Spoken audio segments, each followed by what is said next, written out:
নমস্কার, good evening. আমি ইলমাস সৈয়দ, আপনারা দেখছেন গ্রাউন্ড রিপোর্ট। জল, এই জলের জন্য ইতিহাস বহু লড়াইয়ের সাক্ষী থেকেছে। এই জলের জন্য ইতিহাসে বহু দেশ, বহু জনজাতি লড়াই করেছে, রক্ত বইয়েছে এই জলের জন্য। জলই জীবন। এক ফোঁটা জলের মর্ম কি সেটা বুঝতে হলে সুদূর রাজস্থানের কোনো মরুভূমিতে থাকা বাঞ্জারাকে জিজ্ঞেস করুন। মাইলের পর মাইল, কিলোমিটারের পর কিলোমিটার তারা যখন এই জলের জন্য, জলের সন্ধানে পায়ে হেঁটে পাড়ি দেন কিলোমিটারের পর কিলোমিটার পথ, তখন তাদের অনুভূতি এই জলের জন্য। আর সেই জল নিয়েই এখন পশ্চিমবঙ্গে বড় বিভ্রাট। কারণ জল জীবন মিশনের কাজে একাধিক অসঙ্গতি, একাধিক বাধা। মুখ্যমন্ত্রী মমতা বন্দ্যোপাধ্যায় হুঁশিয়ারি দিয়েছিলেন, হুঁশিয়ারি দিয়ে বলেছিলেন শুধু পাইপ বসালে হবে না, বাড়ি বাড়ি পানীয় জল পৌঁছানোর বিষয়টি নিশ্চিত করতে হবে। 24শে নভেম্বর নবান্নর বৈঠক থেকে কড়া বার্তা দিয়েছিলেন মুখ্যমন্ত্রী মমতা বন্দ্যোপাধ্যায়। বেশ কিছু জায়গায় পাইপলাইনের কাজে বাধা দেওয়া হচ্ছে এমন অভিযোগও করেছিলেন। কোনো বাধা বরদাস্ত করা হবে না এমন হুঁশিয়ারিও দিয়েছিলেন। অভিযোগ প্রমাণ হলে ডিজিকে আইনত ব্যবস্থা নিতে নির্দেশ দিয়েছিলেন মুখ্যমন্ত্রী। কিন্তু কোথায় কি? গ্রাউন্ড রিপোর্টে আসল চিত্রটা দেখাবো, কিন্তু তার আগে মুখ্যমন্ত্রী মমতা বন্দ্যোপাধ্যায় কি বলেছিলেন শুনুন। দেখতে পাচ্ছেন পিএইচির জল যাতে মানুষের কাছে পৌঁছায়। আমাদের কাছে আমি একটা সার্ভে করে দেখেছি, অনেক কমপ্লেন আছে। অনেক জায়গায় পাইপ গেছে, জল যায়নি। তার কারণ হচ্ছে যে ডিপিআরটা করেছে সয়েল টেস্ট না করেই করেছে, ফলে সোর্স অফ ওয়াটার সেখানে পাওয়া যায়নি। এক্ষেত্রে আমি বলবো সিএসকে দায়িত্ব দেওয়া হয়েছে, আগামী সোমবারের মধ্যে টোটাল এটাকে এফেক্টিভনেসটাকে নিয়ে আসবে। কোঅপারেশন করে, যারা কোঅপারেশন করে কাজ করবে তাদের দিয়ে কাজটা করাবে। ডিএম, বিডিও, পঞ্চায়েত সমিতি, জেলা পরিষদ, এসডিও, তাদের সবাইকে সাথে নিয়ে কাজটা করবে। 26শে নভেম্বর 2024 নবান্ন থেকে মুখ্যমন্ত্রী মমতা বন্দ্যোপাধ্যায় এই বার্তা দিয়েছিলেন।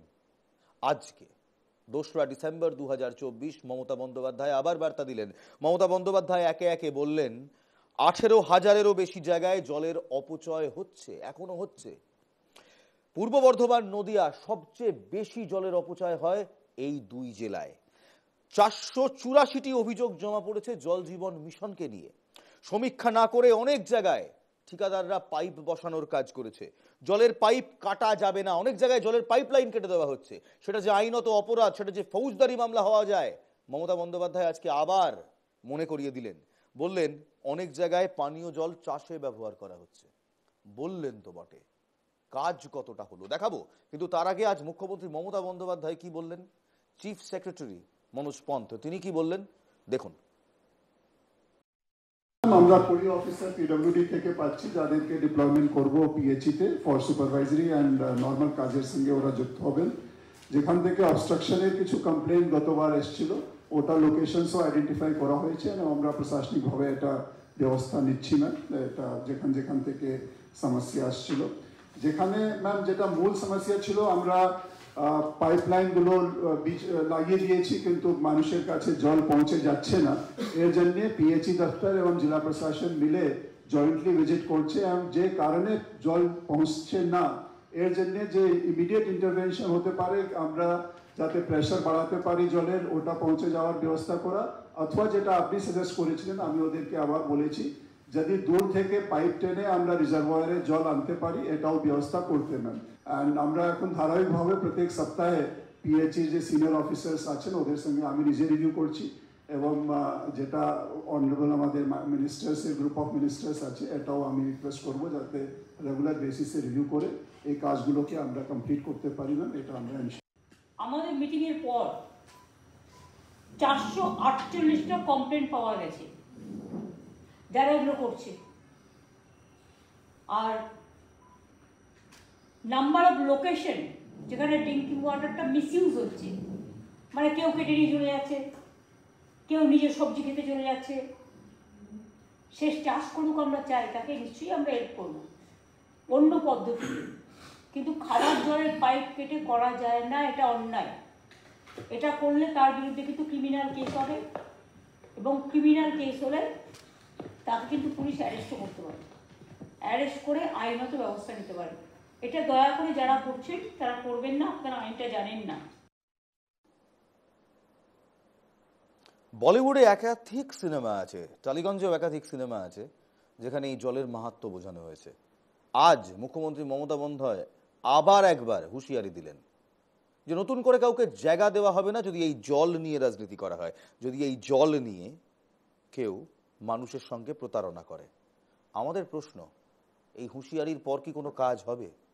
যাব, সেই ছবিতেও যাব, কিন্তু তার আগে মমতা বন্দ্যোপাধ্যায়ের আজকের হুঁশিয়ারি, 2রা ডিসেম্বর 2024, জল কেন্দ্রিক হুঁশিয়ারি শুনুন। দক্ষিণ চব্বিশ পরগনার এটা আমার অনেকদিন ধরে কানে আসছিল, কারণ আমি জানি কতগুলো অঞ্চল যেখানে জল কেটে নিয়ে, পাইপ কেটে নিয়ে তারা জমিতে চাষ করছিল, কিন্তু তারা ভুলে গেছে এই পাইপটা তাদের জন্য নয়, এর জন্য গভর্নমেন্টকে কোটি কোটি টাকা খরচা করতে হচ্ছে। 55,000 কোটি টাকা গভর্নমেন্ট অলরেডি রাজ্য সরকার খরচা করেছে, এবং 66,000 কোটি টাকা রাখা আছে, যেটা আগের দিনের মিটিং থেকে আমি শুনেছিলাম। এবং জমি আমি তখনই আবার নতুন করে দেবো যেখানে পাইপ পড়েছে, সেই পাইপ জায়গাগুলো জলগুলো পৌঁছে যাবে তারপর। আসলে জল জীবন মিশন প্রকল্পের মাধ্যমে ঘরে ঘরে জল পৌঁছে দেওয়ার উদ্যোগ নিয়েছিল আমাদের রাজ্য সরকার, কিন্তু সেই প্রকল্পে এখন বহু জেলায় 50%-রও বেশি কাজ বাকি পড়ে রয়েছে। প্রথমে দেখাবো আপনাদের বীরভূম জেলার কথা। সেখানে অনেক জায়গায় দেখা যাচ্ছে কাজ হয়েছে, কিন্তু বেশিরভাগ জায়গায় পরিষেবা পৌঁছয়নি। সিউড়ির 1 নম্বর ব্লকের করিদ্ধা পঞ্চায়েত, ছোঁড়া গ্রাম, এই পঞ্চায়েতের এলাকার একাধিক জায়গায় পরিষেবা পৌঁছলেও এমন অনেক জায়গা রয়েছে যেখানে এখনো পর্যন্ত পানীয় জলের জন্য মানুষ হাহাকার করছেন, কারণ জল জীবন মিশন সেখানে কার্যকর হয়নি। এলাকাবাসীরা দ্রুততার সঙ্গে কাজ সম্পন্ন করার দাবি তুলছেন, তবে এই দাবি নতুন তুলছেন না, একাধিকবার তুলেছেন। মোহাম্মদ বাজার, সাঁইথিয়া, দুবরাজপুর এমন একাধিক ব্লক রয়েছে যেখানে এই সমস্যা মাথা চাড়া দিয়ে উঠেছে। কোথাও জলের জন্য পাইপ বসানো হয়েছে, কোথাও আবার জলের ট্যাঙ্ক বানানো হয়ে গিয়েছে, কিন্তু এখনো বাড়ি বাড়ি জলের পরিষেবা সেখানে পৌঁছয়নি। পাইপ বসেছে, ট্যাঙ্ক বানানো হয়েছে, খরচা হয়েছে, সরকারি টাকা খরচা হয়েছে, তবে যাদের জন্য খরচা, যে কারণে খরচা, সেই জল এখনো পর্যন্ত অধরা। আর এই নিয়েই এখন প্রশ্ন তুলতে শুরু করেছে ভারতীয় জনতা পার্টি।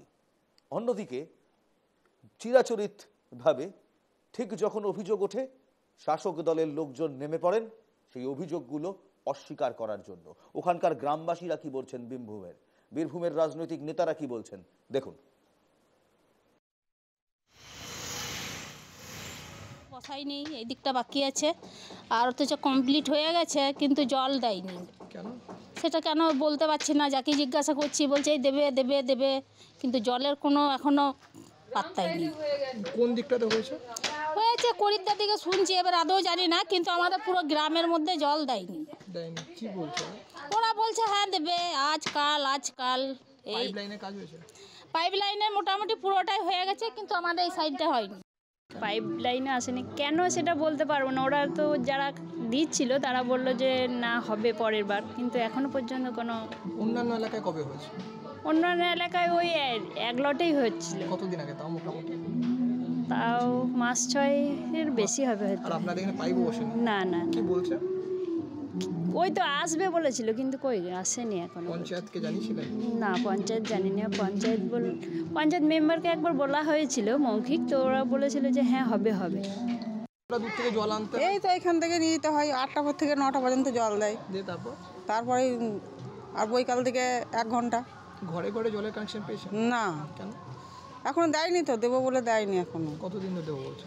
এই 3-4 মাস হলো বলা, এখন তো কোনো খোঁজ খবর নেই। কি বলছে? এই দেবো, কবে দেবে এখন জানি না। পাইপ লাইন হয়েছে? না, গ্রামের অন্য কোথাও আশেপাশে? এই সাইডটাই হয়নি, গ্রামের ওই সাইডে বসেছে। হ্যাঁ জল পাচ্ছে ওরা? হ্যাঁ, ওরা জল পাচ্ছে। আপনাদের দিকটা বন্ধ? হ্যাঁ, আমাদের দিকেই বন্ধ আছে। কেন বন্ধ? কোনো রাজনৈতিক কারণ বা কিছু আছে না? সেটা আমি বলতে পারছি না। মানে জল পান না আপনারা? না। গরমের সময় সমস্যা হয়? হ্যাঁ, গরমের সময় সমস্যা হয়। কিরকম? কোনোদিন দেয়, কোনোদিন দেয়। তৃণমূল কংগ্রেস জলকে নিয়ে রাজনীতি করছে। দেশের যশস্বী প্রধানমন্ত্রী হর ঘর জল এই কর্মসূচি নিয়ে জল জীবন মিশন প্রকল্প চালাচ্ছেন, কিন্তু এরা সেটা করতে দিতে চাইছে না। আমরা সমস্ত কিছু লক্ষ্য করছি।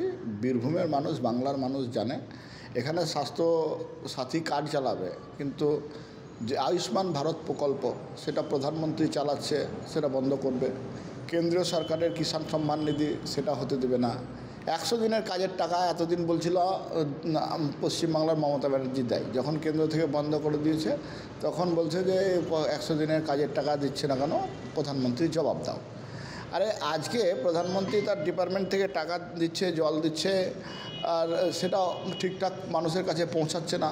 পশ্চিমবাংলার মানুষ বঞ্চিত হচ্ছে। সেই কারণে বাংলার মানুষকে আমরা বলেছিলাম আপনাদেরকে যে জলের লাইনে আগের দিন মুখ্যমন্ত্রী বলেছেন যে একাধিক জায়গায় কাজ এখনো সম্পূর্ণ নেই, পাইপলাইন করেছে। বীরভূমের চিত্রটা তাই, বিরোধীরা নানান অভিযোগ দেখুন, একটা কথা বলি, বীরভূমে আমরা কাজ অনেকটা এগিয়ে নিয়ে গেছি। কিছু কিছু কাজ নিশ্চয়ই বাকি থাকতে পারে, সেগুলো যাতে এমার্জেন্সি বেসিসে কাজটা হয়, আমরা সেটা প্রশাসনিক লেভেলে আলোচনার মাধ্যমে আমরা সেটাকে যত তাড়াতাড়ি সম্ভব মানুষের কাছে বাকিটা পৌঁছে দেবো। কোনো জায়গায়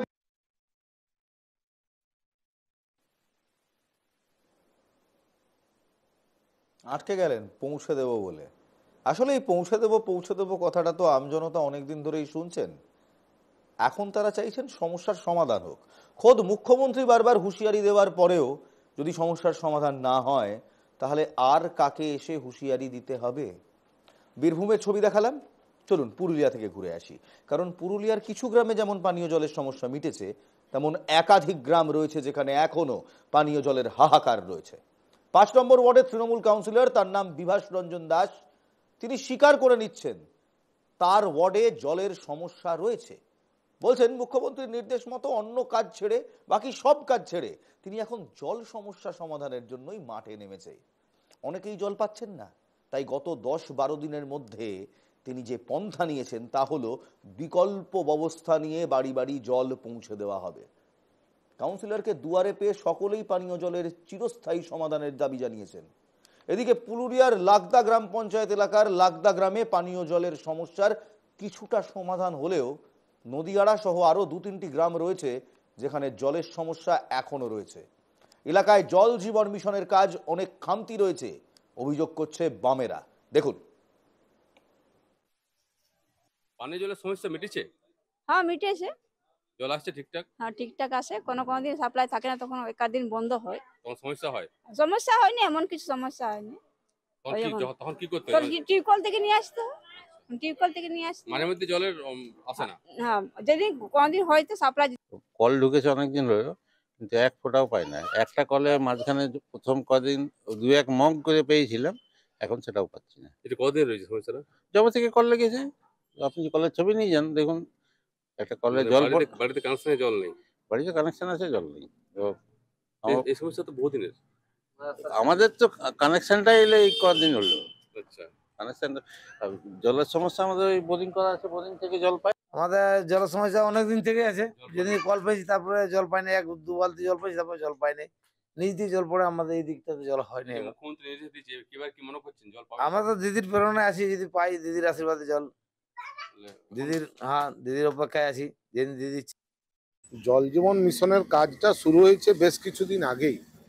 আমাদের গ্রাম লাগদা একটি বর্ধিষ্ণু গ্রাম।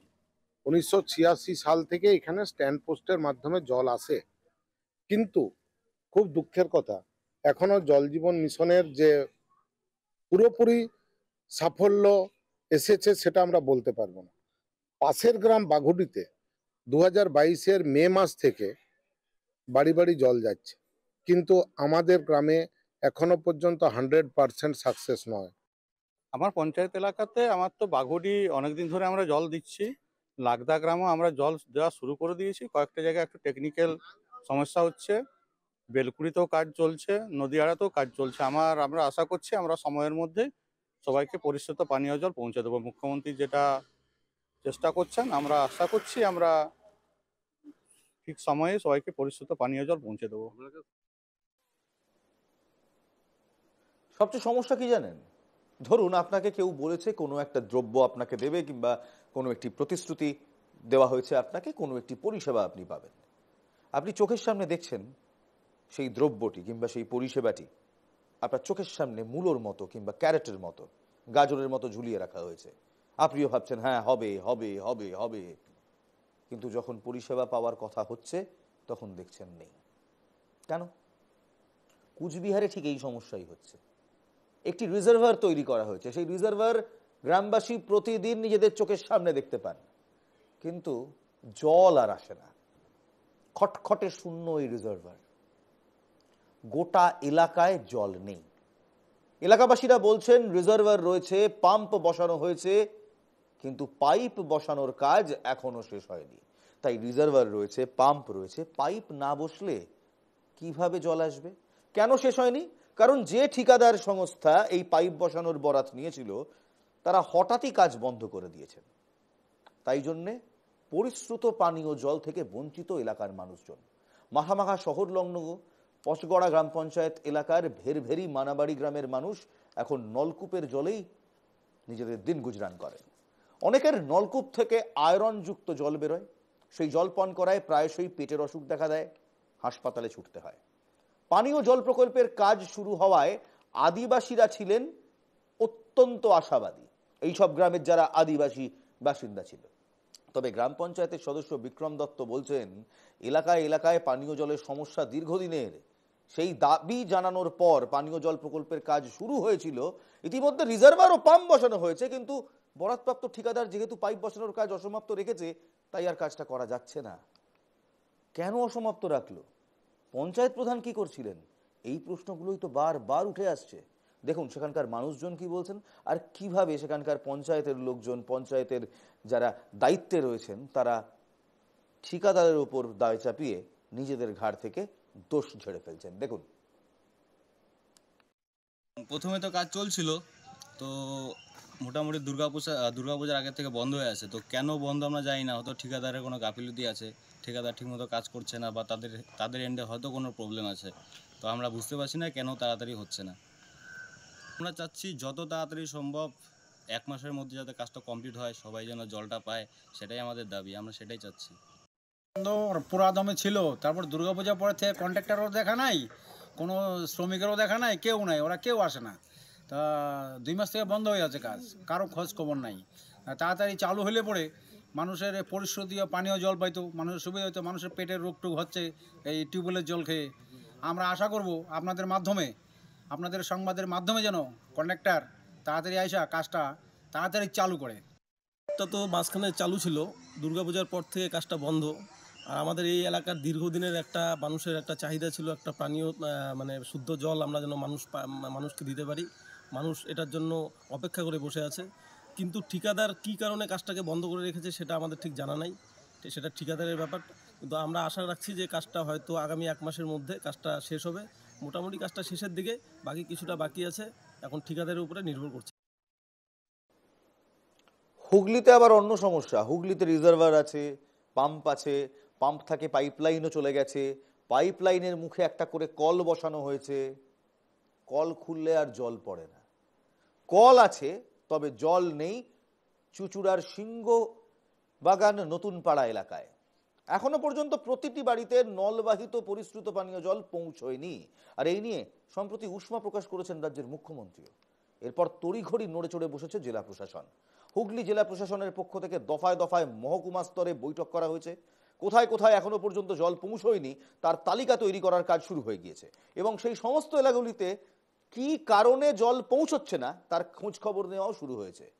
চুচুড়া বিধানসভার অন্তর্গত সিংহীবাগান নতুন পাড়া, আনন্দমঠ, কুলিহান্ডা সহ বেশ কিছু এলাকায় এখনো পর্যন্ত জল পৌঁছয়নি, যার মধ্যে সিংহীবাগান নতুন পাড়া এলাকায় বাড়িতে বাড়িতে দেওয়া হয়েছে জলের লাইন।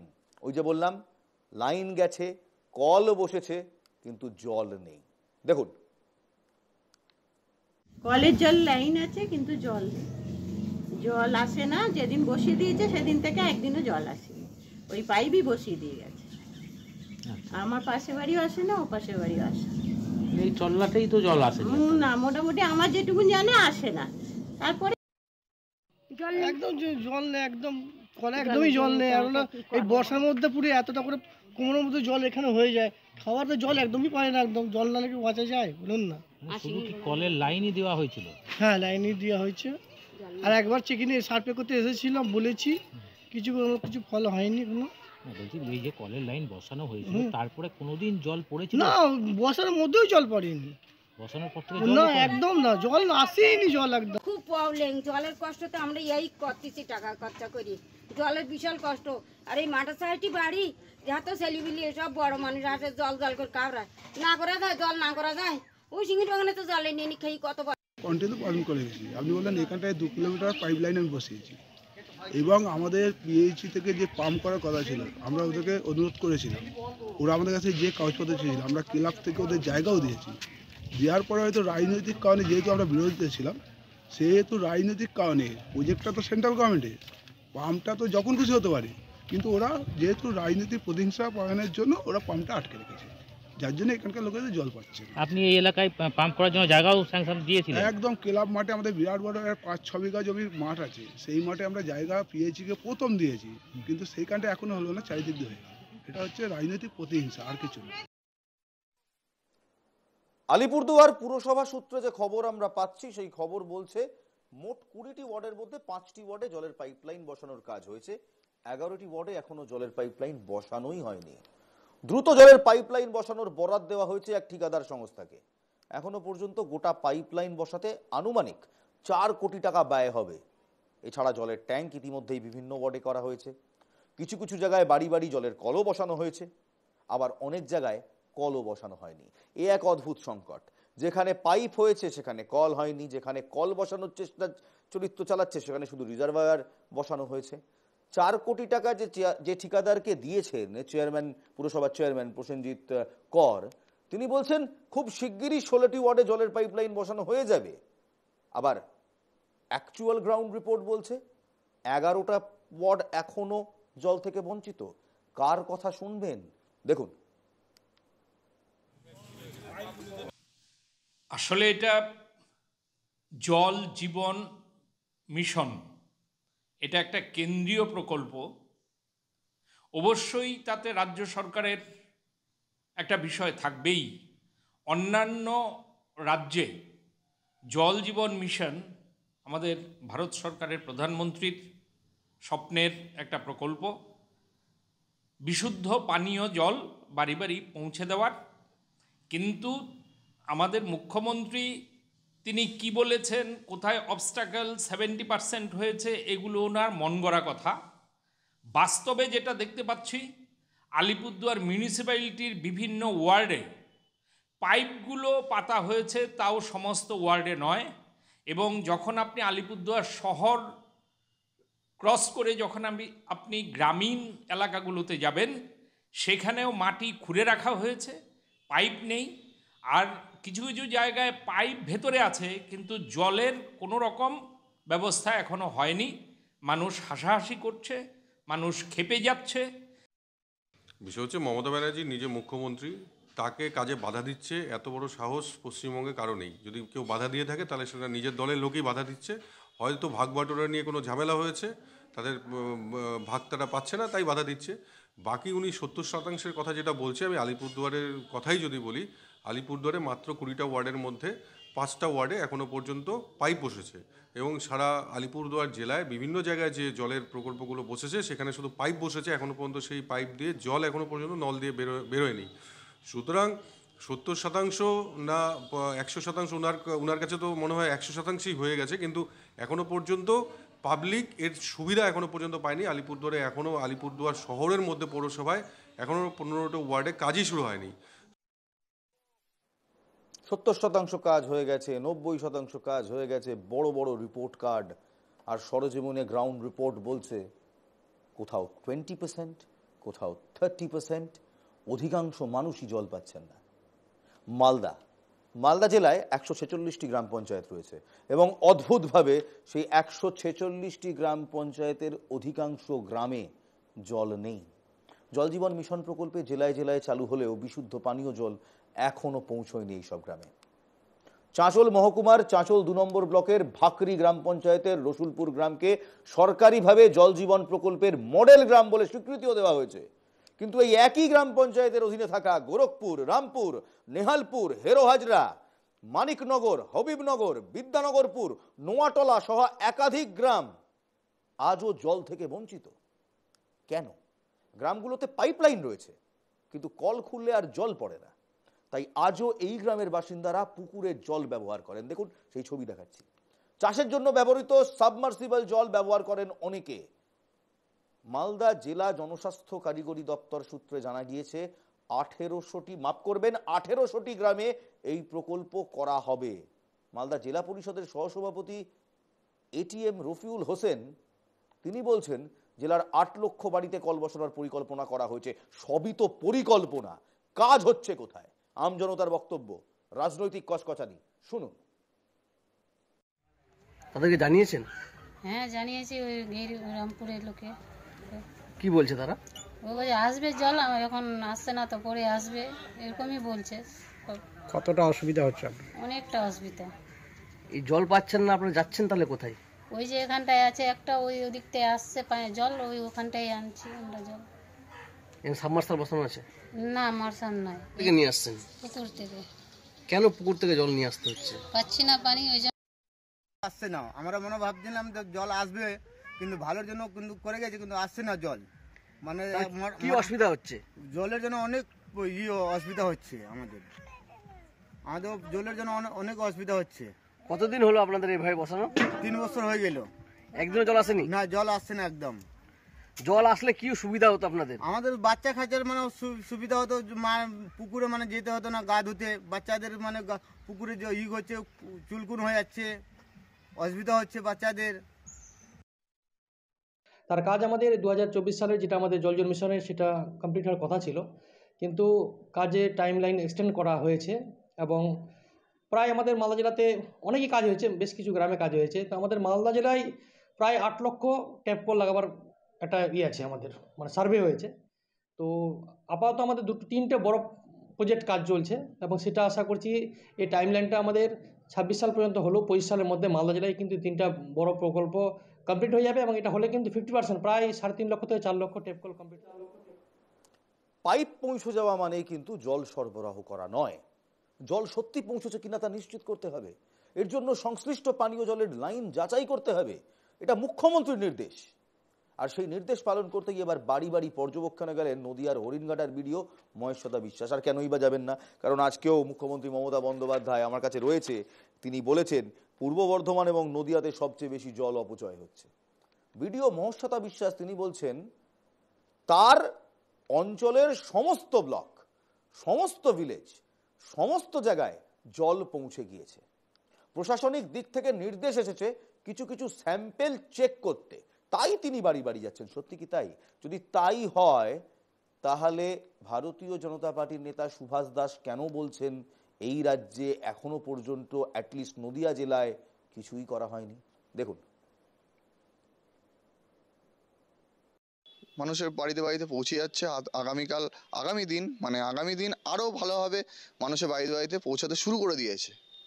এটা খুব ভালো উদ্যোগ মুখ্যমন্ত্রী মমতা ব্যানার্জির, ঠিক আছে? এটা আমরা বলবো সাধারণ পাবলিক হিসেবে খুব উপকার সাধারণ মানুষের। মানে এটা তো দীর্ঘদিন ধরে শুরু হয়েছিল এই প্রকল্পটা, এখনো বাস্তবায়িত মানে সম্পূর্ণটা হয়নি। সম্পূর্ণ তো 70% কাজ তো সম্পূর্ণ হয়েই গেছে, আর বাকি 30% কাজ বাকি আছে। 30% কাজও এর মধ্যেই সম্পূর্ণ হয়ে যাবে। মানে কল আসলেও জল আসেনি, মানে 70% কি 30%ও কাজ হয়নি, 70% বাকি আছে। কল হয়েছে, জলের দেখা নেই। মানে কল কবে হয়েছে? অনেকদিন হয়ে গেল। কল অনেকদিন হয়ে গেছে, কিন্তু সঠিকভাবে মানুষ সেইভাবে পরিষেবা এখনো পর্যন্ত পায়নি। মানে আপনারা কি জল পাচ্ছেন না? তার কারণটা কি? কারণটা এবার যে পাইপ লাইনগুলো তৈরি করা হয়েছে, যে পরিমাণ ম্যাটেরিয়ালস দিয়ে তৈরি করার কথা, পাইপটা যে পরিমাণ দেওয়ার কথা সেভাবে দেওয়া হয়নি, কাজটা সঠিকভাবে হয়নি, সেই কারণে জল আসছে না। কি বলবেন? মমতা ব্যানার্জি যে বাড়ি বাড়ি মিথ্যা কথা বলেছেন এই রাজ্যের মানুষের সামনে, এটা প্রমাণিত। 10 বছর আগে তিনি বলেছিলেন যে তার সরকারের 100 দিন পূর্ণের পরে যে 100% কাজ তার সরকারের পক্ষ থেকে শেষ করা হয়েছে। তাই এই রাজ্যে কোনো কাজই যে সম্পন্ন হয়নি সেটা রাজ্যের মানুষ তার ভুক্তভোগী। এই রাজ্যের মাননীয়ার উপরে রাজ্যের সাধারণ মানুষের মানে তার কথার উপরে কোনো ভরসা নেই। কারণ মাননীয় মুখ্যমন্ত্রী মমতা বন্দ্যোপাধ্যায়ের স্বপ্নের প্রকল্প জলস্বপ্ন, যেটা ইতিমধ্যেই নদিয়া জেলার আমরা প্রায় 90% কাজ শেষ করতে পেরেছি। আমাদের টার্গেট আছে আগামী মার্চের মধ্যে এটাকে কমপ্লিট করা এবং দ্রুততার সাথে কাজ চলছে। আপনারা সকলেই জানেন একটা ভালো কাজ করতে গেলে কিছু প্রতিকূলতা আসে। প্রশাসন বলছে 90% কাজ হয়ে গিয়েছে, আমজনতা বিরোধী দল তারা বলছে 70% কাজ হয়নি। বেশি কিছু বলবো না, রাজনৈতিক তরজায় যাব না, শুধু একটাই প্রশ্ন করব।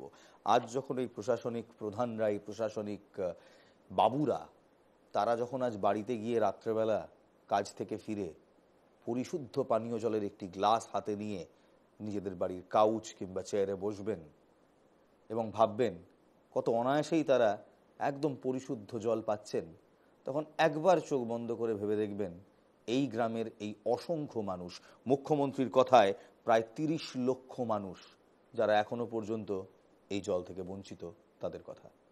একটা ছোট্ট বিরতি, তারপর ফিরে আসছি।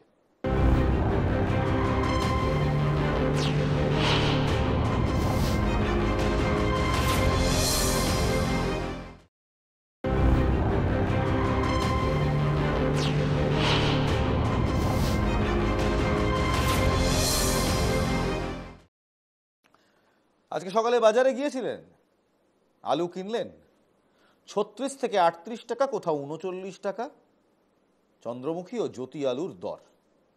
এই দর আগামী দিনে আরও বাড়তে পারে, কারণ আলু উৎপাদনে বাংলা দ্বিতীয় হলেও এখন একটু খামতি রয়েছে।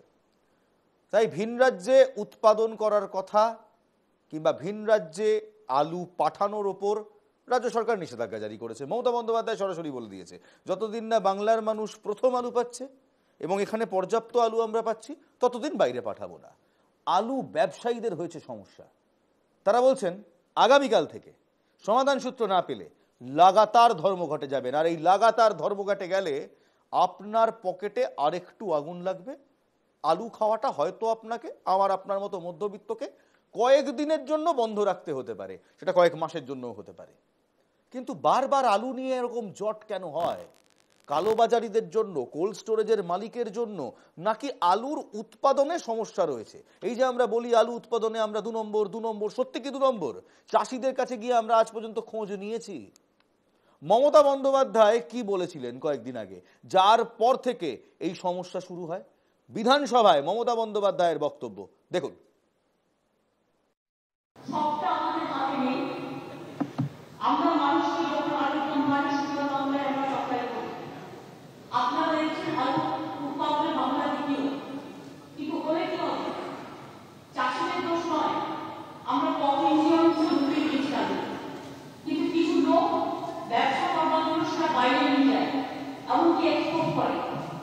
আগে 75 একটাও পেঁয়াজ বাংলায় হতো না, আমরা আসার পর আমি 75% পেঁয়াজ বাংলায় তৈরি করছি, কিন্তু সেই পেঁয়াজটা যারা বাংলার বাইরে পাঠিয়ে দিচ্ছে, কেন বুঝতে পারছেন না? আগে দশ সংগ্রহ না কারো কারো টাকা সংগ্রহ? আমি এটা চাই না কয়েকজন মুনাফা ঢুকবে এবং তার জন্য আমার বাংলা সাফা করবে। আগে বাংলা পাবে, তারপরে অন্য জায়গায় যাবে, এটা পরিষ্কার। আগে রাজ্যের প্রয়োজন মিটবে, তারপর রফতানি হবে। আমার সঙ্গে এই মুহূর্তে রবীন্দ্রনাথ কোলে সাহেব রয়েছেন, তিনি টাস্ক ফোর্সের সদস্য। একবার স্ক্রিনে আনার জন্য অনুরোধ করব আমার সহকর্মীদের। রবীন্দ্রনাথ বাবু আমাদের সঙ্গে এই মুহূর্তে কলকাতার ভিআইপি বাজার মার্কেট কমপ্লেক্স থেকে সরাসরি যোগদান দিয়েছেন। আমি রবীন্দ্রনাথ বাবুর কাছে যাব, কিন্তু তার আগে রবীন্দ্রনাথ বাবু কিছু ছবি দেখায় আপনাকে।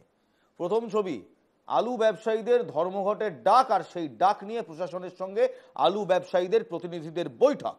সেই বৈঠক থেকে কোনো সমাধান সূত্র বেরিয়ে আসেনি। দেখুন আমাদের প্রতিনিধি আজ সেই বৈঠকের পর খাদ্য ভবনের বাইরে থেকে কোন প্রতিবেদন পাঠালেন, দেখুন। রাজ্যে আলু ব্যবসায়ীদের ডাকা অনির্দিষ্টকালীন ধর্মঘটের বিষয়ে আগেই আলু ব্যবসায়ীদের চরম বার্তা দিয়ে রেখেছিল রাজ্য প্রশাসন। এই বিষয় নিয়ে দ্রুত সিদ্ধান্ত নিতে কৃষি বিপণন মন্ত্রী বেচারাম মান্নাকে নির্দেশ দেন মুখ্যমন্ত্রী মমতা বন্দ্যোপাধ্যায়। যেভাবে খোলা বাজারে ক্রমশ আলুর দাম ঊর্ধ্বমুখী হয়েছে তা নিয়ে উদ্বেগ যেমন প্রকাশ করা হয়েছে রাজ্যের তরফে, ঠিক তেমনি এই মুহূর্তে এ রাজ্যের থেকে আলু অন্য কোনো রাজ্যে রপ্তানি বন্ধ, সেই বিষয় নিয়েও নোটিশ পাওয়ার পর প্রয়োজনীয় ব্যবস্থাও নেওয়া হয়েছে। এই মুহূর্তে রাজ্যের বাইরে অন্য কোথাও আলু ভর্তি ট্রাক যাচ্ছে না, বা বিভিন্ন জায়গায় যেখানে পাচারের চেষ্টা হচ্ছে সেই জায়গায় ব্যবস্থা নেওয়া হচ্ছে প্রশাসনের তরফে।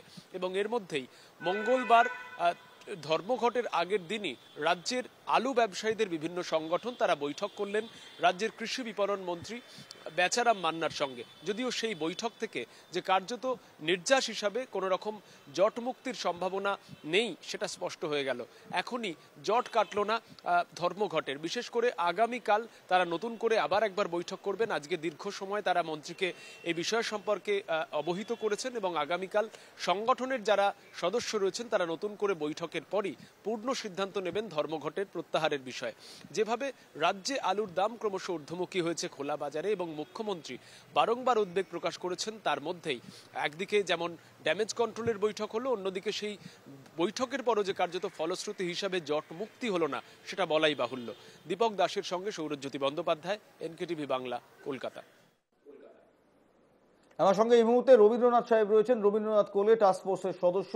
রবীন্দ্রনাথ বাবু, গত 1 বছরে এই নিয়ে তৃতীয়বার আমি আপনার সঙ্গে এই টেবিলে বসছি, এই টেবিলে বসে আলুর সমস্যা নিয়ে কথা বলছি। আপনার নিশ্চয়ই মনে আছে এর আগের বারও আমরা যখন কথা বলেছিলাম আপনি বলেছিলেন উৎপাদনে খামতি নেই, খামতিটা অন্য জায়গায়। আজকে রাজ্যের মন্ত্রী বেচারাম মান্না তিনি আলু ব্যবসায়ীদের সঙ্গে কথা বললেন। নির্যাসীন বৈঠক, আগামীকাল থেকে লাগাতার বৈঠক বাপ করবেন, ধর্মঘটের ডাক কোথায় গিয়ে পৌঁছবে?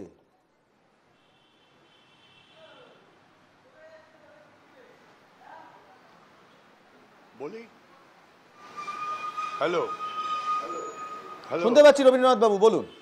হ্যালো, হ্যাঁ বলছি, হ্যাঁ হ্যাঁ শুনুন, আমি যেটা বলছি সেটা হচ্ছে যে বিষয়টা খুব সিম্পল, জটিল করে দেখলে জটিলতা বাড়বে।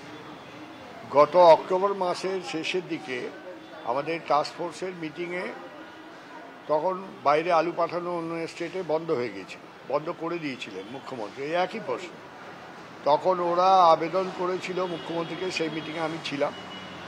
ওরা বললেন ম্যাডাম আমাদের বাইরে আলুটা পাঠানোর ব্যবস্থা করুন, এখন যা আলু আছে পর্যাপ্ত, এটা নষ্ট হবে, না হলে তাহলে সেই আলু যদি আমাদের না পাঠানো হয় তাহলে সেই আলুগুলোর কী হবে।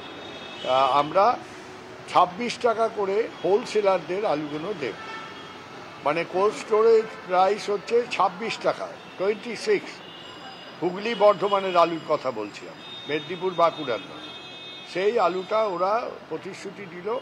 তখন মুখ্যমন্ত্রী বললেন, মমতাদি বলল যে ঠিক আছে আপনারা 2 লক্ষ মেট্রিক টন আলু নর্থ বেঙ্গল সাউথ বেঙ্গল আপনারা পাঠান, তারপরে আমরা বসে আবার পরিস্থিতি অনুযায়ী ব্যবস্থা নেব।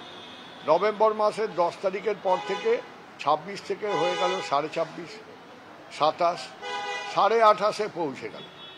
তার মাঝখানে 10 দিন অন্তর চিফ সেক্রেটারি মিটিংগুলো করছিলেন মমতাদির নির্দেশে। সেখানে বারবার কথা হয়েছে, মন্ত্রীরা বুঝিয়েছেন, সেক্রেটারিরা বুঝিয়েছেন, আমরা বলেছি যে আপনারা যে প্রতিশ্রুতি দিয়েছেন আপনারা সেটাই স্টিক করুন। আপনারা সেটা না করে আপনারা এখানে বলছেন এক করছেন এক, হয় আইদার আপনাদের সংগঠনের মেম্বারদের উপরে আপনাদের কোনো কন্ট্রোল নেই, তারা যে যার খুশি মতো বিক্রি করছে, আর না হলে আপনারা এই ব্যবস্থার সঙ্গে মিশে আছেন, এখানে এক কথা বলছেন আর ফিরে গিয়ে আর এক আচরণ করছেন। এগুলো করবে প্রশ্ন রয়েছে, কারণ দীর্ঘদিন ধরে এই একই জটে আমরা কোথাও আটকে রয়েছি।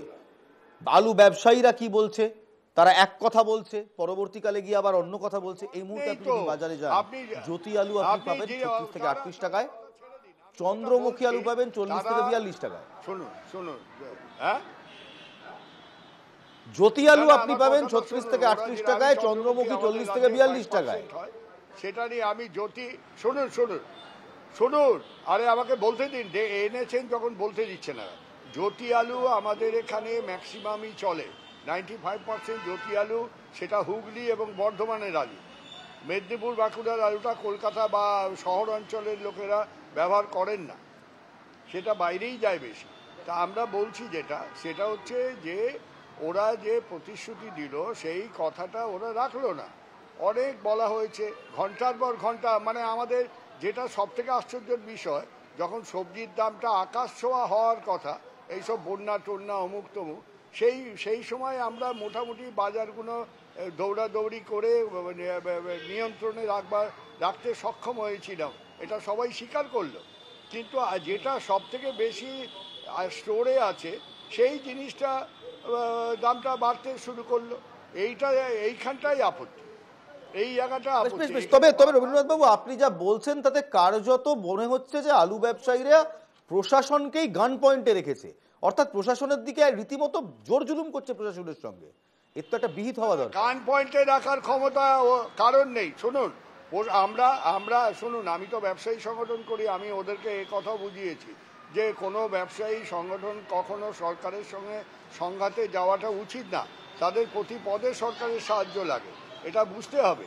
এটা এইভাবে হয় না, এভাবে আপনারা যেটা করছেন সেটা ঠিকঠাক, এটা পুরোপুরি অনৈতিক।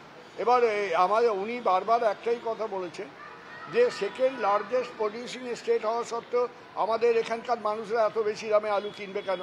আমাদের যা স্টক আছে যথেষ্ট। আমাদের বীজ আলু সেই সময় হিসাব হয়েছিল 15 লক্ষ মেট্রিক টন আলু আছে, 14 লক্ষ।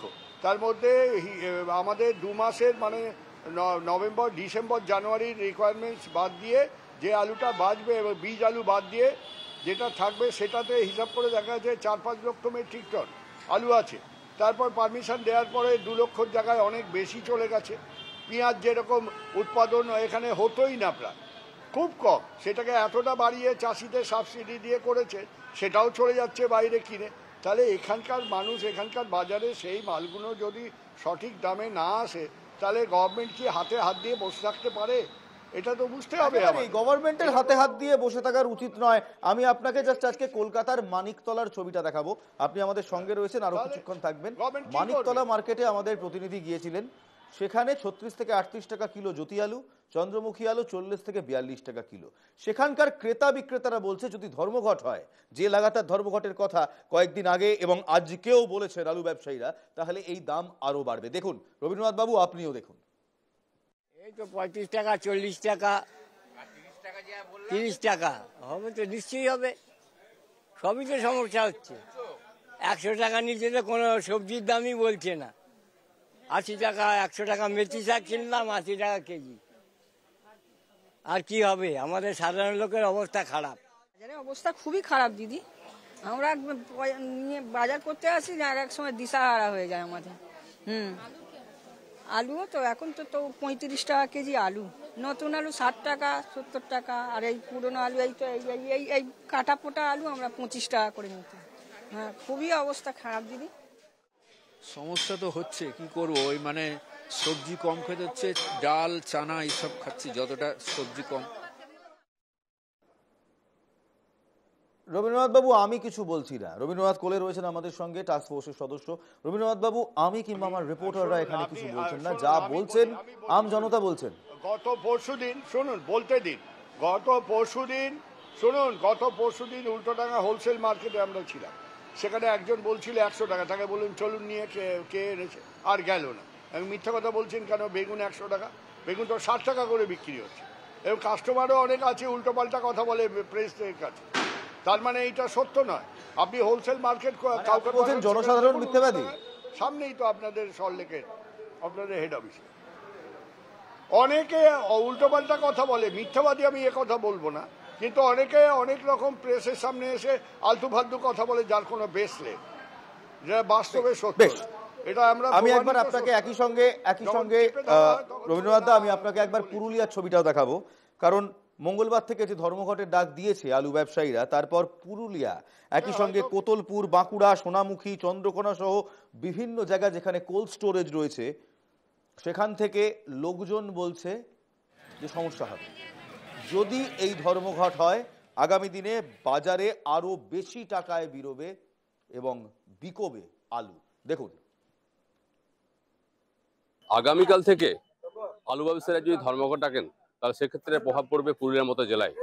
আজ খোলা বাজারে আলু বিক্রি হচ্ছে 30 টাকা, কিন্তু যদি ধর্মঘট হয় তাহলে হয়তো আলুর আমদানি কমতে পারে, সেক্ষেত্রে হয়তো দামের উপর প্রভাব বাড়তে পারে দাম, সমস্যায় পড়তে পারেন ক্রেতা বিক্রেতা সকলেই।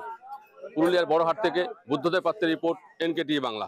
ধর্মঘট বলেছে তো, বলছে কাল স্টোর বন্ধ থাকবে, কালকে আলু আসবে কিংবা নাও আসতে পারে, কোনো গ্যারেন্টি নেই। সেক্ষেত্রে কি হবে? বড় হাট আলুর দামের আমরা তখন বিক্রি করছি মানে 30 টাকা বিক্রি করছি, তারপরে দেখা যাক কি হয়। যদি কালকে যদি সেবার যদি হতে পারে, যদি আলু আসে আর যদি দাম কম থাকে, সেরকম বেচা যাবে। দামটা কি বাড়তে পারে? আলু 28 টাকা। 28। তো আলু যে ধর্মঘট ডাকছে জানেন, তো সেক্ষেত্রে কি আপনাদের কোনো প্রভাব পড়বে? এটা তো সরকারি একটা না, আমাদেরকে 28 টাকায় বিকতে হবে। আলু যদি বেশি দামে হয় তো বিক্রি করা যাবে না আমাদেরকে ওই 28 টাকায় দাম 28 বিক্রি হবে। ইয়ে করা আছে। তো এই যে আলু যে ধর্মঘট কাল থেকে ধর্মঘটে ডাক দিয়েছে আলু ব্যবসায়ীরা, থেকে আলু আসবে না, সেক্ষেত্রে কিন্তু আপনারা তো আলু এখান থেকে। রবীন্দ্রনাথ কোলে রয়েছেন আমাদের সঙ্গে, টাস্ক ফোর্সের সদস্য। রবীন্দ্রনাথ বাবু, এতক্ষণ মানিকতলা বাজারে ক্রেতাদের কথা শুনিয়েছিলাম। আপনার কথা আমি মেনে নিচ্ছি যে ক্রেতারা হয়তো একটু ভুলভাল বলতেই পারেন, কিন্তু বিক্রেতারা তারাও কি ভুল বলবেন? তারা নিজেরা বলছেন যে যদি কালকে ধর্মঘট হয় তাহলে আলু নাও আসতে পারে, তাহলে আরো দাম বাড়বে। হ্যাঁ, সাপ্লাইয়ের ডিসলোকেশন হতে পারে, আপনি যেটা বলছেন ঠিকই। আমি বলছি যে গভর্নমেন্ট চেষ্টা করছে এটাকে নর্মালাইজ করার, স্টেপ নেওয়ার, সব রকম ব্যবস্থা করার। গভর্নমেন্ট হাতে হাত দিয়ে বসে নেই, অলরেডি আমরা ইতিমধ্যেই কথাবার্তা চলছে এবং চেষ্টাও চলছে। হয়তো কিছুটা দু একদিনও, এছাড়া পাঞ্জাব ইউপি ডালিও ঢুকে যাবে এর মধ্যে। এরা তো এমন টাইমে এটা করলো যাতে আলুর দামটা বাড়ে। এটা তো অনেকটা মানে অনৈতিক আচরণ করলে, এটা তো করা উচিত না। ব্যবসায়ী সংগঠন করে, এরা কি কোনো শ্রমিক সংগঠন যে লাড়কে লেঙ্গে? ব্যবসায়ী সংগঠনদের কারা কন্ট্রোল করে রবীন্দ্রনাথ বাবু? কারা কন্ট্রোল করে? আমাদের কাছে খবর আছে এই সমস্ত ব্যবসায়িক সংগঠনদের মধ্যে সরকারের সঙ্গে হাত মিলিয়ে কাজ করার একটা প্রবণতা রয়েছে। তারপরে এই জিনিস না না, সেটা ব্যবসায়ীরা কখনো সংঘাতে যায় না। ব্যবসায়ীরা সরকারের সঙ্গে মিলে কাজ করার চেষ্টা করে, যখন উপায় থাকে না তখন করে। কিন্তু এরা তো কথা দিয়ে কথা খেলাপ করেছে, এটাই তো সব থেকে বড় উদাহরণ। এটা তো বুঝতে হবে এরা বললো কেন, তাহলে সেখানে কথা দিল কেন। তবে রবীন্দ্রনাথ বাবু, আপনি কি মনে করেন, আমি আপনাকে জিজ্ঞেস করছি, রবীন্দ্রনাথ কোলে টাস্ক ফোর্সের সদস্য, তাকে জিজ্ঞেস করছি, আপনি কি মনে করেন মুখ্যমন্ত্রী মমতা বন্দ্যোপাধ্যায়ের এই সিদ্ধান্ত যে প্রথমে বাংলা তারপর অন্য রাজ্য, এটা ঠিক?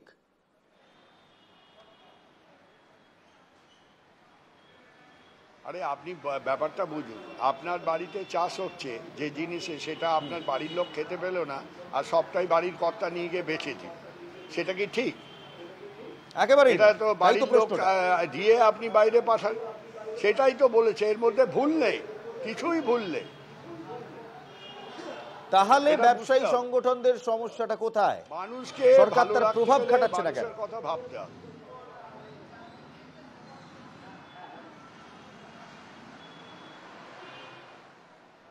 রবীন্দ্রনাথ বাবু, তাহলে ব্যবসায়ী সংগঠনের সমস্যাটা কোথায়? জোর জবরদস্তি করেন না, বিশ্বাস করেন না।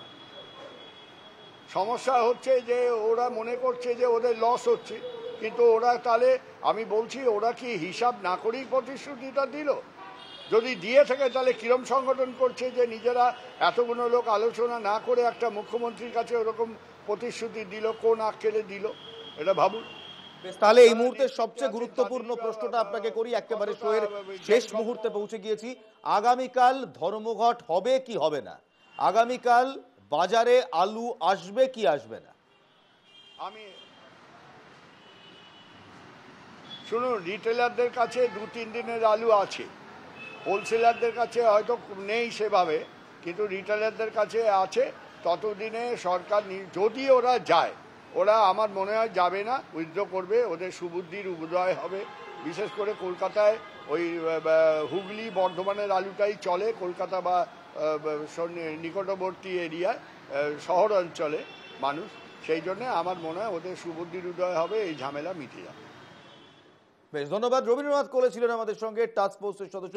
ধন্যবাদ রবীন্দ্রনাথ বাবু, আপনি আমাদেরকে সময় দিলেন। কিন্তু এখানে একটা বড় প্রশ্ন উঠে আসছে, যা রবীন্দ্রনাথ কোলে সাহেব বললেন, টাস্ক ফোর্সের সদস্য, আলু ব্যবসায়ীদের গাজোয়ারি কিংবা তাদের জোর জুলুম, তারা মুখ্যমন্ত্রী মমতা বন্দ্যোপাধ্যায়ের সামনে গিয়ে একটা কথা বলছেন এবং তারপর 2 মাস ঘুরতে না ঘুরতেই পরোক্ষভাবে একেবারে 180 ডিগ্রি ঘুরে একটা অন্য কথা বলছেন। কিন্তু এই সবের মধ্যে এই ব্যবসায়ী এবং প্রশাসনের টানা পড়েনে কপাল পুড়ছে, হাত পুড়ছে, পকেট পুড়ছে আমার এবং আপনার। 38 টাকা, 36 থেকে 38 টাকা, কোথাও 39 টাকা জ্যোতি আলুর দাম, 40 থেকে 42 টাকা কলকাতার বাজারে বিকোচ্ছে চন্দ্রমুখী আলু। যদি ধর্মঘট হয়, আমরা আশা করছি ধর্মঘট যাতে না হোক, কিন্তু যদি এই লাগাতার ধর্মঘটের সিদ্ধান্তে আলু ব্যবসায়ীরা অনড় থাকেন, এই টাকাটা কোথায় গিয়ে পৌঁছবে? তাহলে কি মধ্যবিত্তের নাগালের বাইরে আলুও চলে যাবে? এই প্রশ্নটাই আজকে তুলে শেষ করছি, কারণ জানার অধিকার আমার আপনার সবার রয়েছে, একমাত্র আমাদেরই রয়েছে। জয় হিন্দ।